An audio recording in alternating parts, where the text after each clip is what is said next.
This is the untold origins of St. Patrick's Day, presented by TheGoodleDays.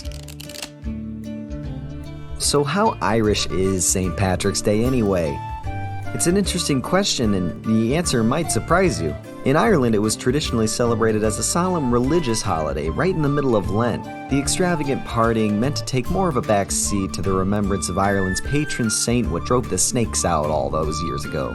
The more secular-y version of the holiday traces its roots not to the Emerald Isle, but to the Americas. This one in particular. But wait. If all the pinching, drunken leprechauns and shamrock shakes aren't from Ireland, why do Americans celebrate what is ostensibly a raucous expression of Irish cultural pride like this in the first place? Well, the most obvious place to look first would probably be... please no. Oh God. As a matter of fact, it was in St. Augustine, Spanish Florida, where the first St. Patrick's Day celebration in America took place. The historical records tell of an Irish priest living in St. Augustine who is said to have coordinated a parade to celebrate the feast of St. Patrick all the way back in 1600. So that must be the origin then, right? They had a parade and everything. However, we don't celebrate St. Patrick's Day by wearing golf shirts and wraparound shades for a reason. So, in order to find the true answer for the origin of the holiday, we'll have to dig a little deeper. The true answer to our question lies in the history of the Irish diaspora. When the British, those rascals, exacerbated a potato blight into a potato famine, it caused a surge of Irish Catholic immigration to the U.S.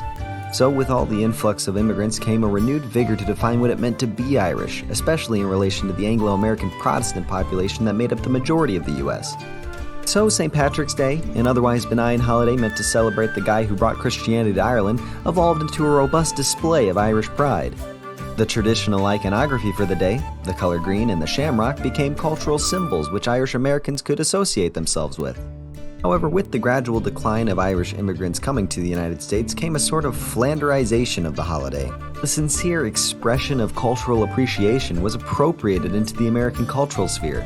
By the 60s, they were dumping green dye into the Chicago River and letting everyone in on the fun. There was even a conscious effort by Ireland in the 90s to import the American version over to it. And nowadays, this weird and wonderful fusion of cultures is what the holiday has come to be associated with worldwide. So, I think that's our answer. The true origin of St. Patrick's Day is in... Oh, son of a... Want more history content like this? Follow the Goodle Days on all social medias, share the video, and tag a friend who loves history. We'll see you in the next one. Brought to you by ScripTalk, talking prescription labels for the visually impaired.